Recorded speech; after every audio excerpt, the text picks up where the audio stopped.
বাংলাদেশ জাতীয়তাবাদী দল বিএনপি বিগত ১৬ বছর ধরে নির্যাতিত এই দলটি পূর্বে এবং বর্তমানে বাংলাদেশের সবচাইতে বড় রাজনৈতিক দল। দলীয় প্রধান বেগম জিয়া, যাকে গণতন্ত্রের মা বলা হয়, তার সম্পর্কে আরও অনেক কথা প্রচলিত রয়েছে, যাকে আপসীন নেত্রী বলা হয় এবং যিনি শত বিপদেও থাকেন অবিচল। অত্যন্ত মিষ্টভাষী বেগম জিয়া, অন্যদিকে অহংকার আর প্রচণ্ড দাম্ভিক অন্য দলের আরেকজন মেজর জিয়া। আমি ব্যক্তিগতভাবে মনে করি রাজনৈতিকভাবে তিনি সকল বিতর্কের ঊর্ধ্বে।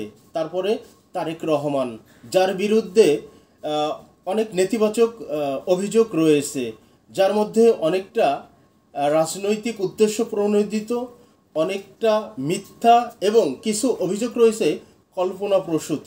বর্তমানে এই সময়ে এসে বিএনপির অ্যাক্টিং চেয়ারম্যান হিসেবে জনাব তারেক রহমান দলকে যে দিক নির্দেশনা দিচ্ছে, তা আমি মনে করি রাজনৈতিক অঙ্গনে এক নতুন মাত্রা যোগ করেছে। এবার আসি মূল আলোচনায়। বিএনপি নির্যাতিত ছিল বিগত ১৬ বছর ধরে। স্বৈরাচারের পতন হওয়াতে ছাত্র জনতার গণ অভ্যুত্থানের মাধ্যমে স্বৈরাচারের যে পতন হয়েছে, একদিকে ছাত্র জনতা স্বস্তি পেয়েছে, অন্যদিকে বিএনপিরও কিন্তু অনেক লাভ হয়েছে।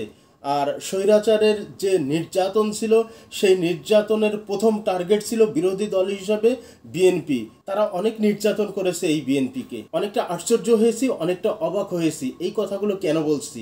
এই সময়ে এসে দেখা যাচ্ছে যে বিএনপি ও তার অঙ্গ সংগঠনের তৃণমূলের নেতাকর্মীরা বিভিন্ন অপকর্মের সাথে জড়িয়ে যাচ্ছে। তাদের অপকর্মের কথা প্রায় প্রতিদিনই কোথাও না কোথাও শুনতে পাচ্ছি, যা খুবই দুঃখজনক। বিএনপির বর্তমান যে অ্যাক্টিং চেয়ারম্যান জনাব তারেক রহমান বিএনপির তৃণমূলের নেতাকর্মীদের এসব অপকর্মের বিরুদ্ধে জিরো টলারেন্স ঘোষণা করেছেন। তিনি এর বিরুদ্ধে খুব সোচ্চার হয়েছেন। আমরা বিগত কয়েকদিনে দেখেছি কিছু নেতাকর্মীদের বিরুদ্ধে শাস্তিমূলক ব্যবস্থা বিএনপি গ্রহণ করেছে। এমনকি কোথাও বিএনপির তৃণমূলের যে নেতাকর্মীরা রয়েছে জেলা উপজেলা পর্যায়ে, তাদের বিরুদ্ধে কিন্তু আইনি পদক্ষেপও বিএনপির পক্ষ থেকে নেওয়া হয়েছে। তারপরেও দেখা যাচ্ছে যে বিএনপির বিভিন্ন নেতাকর্মীরা বিভিন্ন অপকর্মের সাথে জড়িয়ে যাচ্ছে। আমি এখানে দুইটি বিষয় মনে করি। এক, ঘরের শত্রু যে বিভীষণ, আর সেই বিভীষণদেরকে বিভিন্ন ষড়যন্ত্রের জালে বশ করে তাদের দিয়ে এই কাজগুলো করানো হচ্ছে। কেন?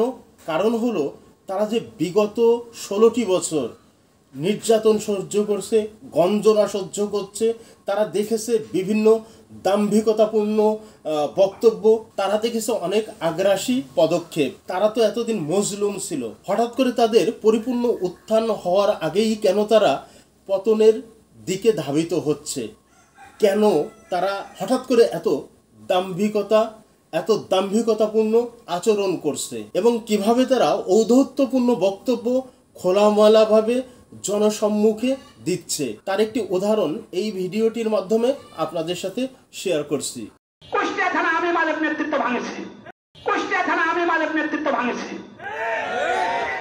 এমন একটা দিন নাই আমার 3টে ছেলে, আমার পরিবার, আপনাদেরই বোন, আপনাদেরই ভাই, চাচি, সে নিজেও এই আন্দোলন সংগ্রামে প্রেজেন্ট হয়েছে। এত দাম্ভিক, এত ঔদ্ধত্যপূর্ণ বক্তব্য কিভাবে দিতে পারে? তার নেতৃত্বে থানা ভেঙেছে। এই সাহস, এই যে ঔদ্ধত্য, এটা তিনি কোথায় পেলেন? এত সাহস তিনি কি করে করলেন? যদি বললাম যে চূড়ান্ত উত্থানের আগে পতনের দিকে কেন যাচ্ছে? এদের কাছে তো দেশ নিরাপদ নয়, এদের কাছে কোনোভাবেই দেশ নিরাপদ নয়। অতএব বিএনপির হাইকমান্ড থেকে এদের বিরুদ্ধে যে সোচ্চার, তাকে সাধুবাদ জানাই এবং খুব দ্রুত সময়ের মধ্যে এই সমস্ত বিভীষণ যারা রয়েছে, এই সমস্ত দুশ্মন কালপিট যারা দলের ভিতরে রয়েছে, এদেরকে যত দ্রুত সম্ভব বের করে দেওয়া ততই দলের জন্য যেমন ভালো, তেমনি এই দেশের জন্যও ভালো। আল্লাহ হাফেজ।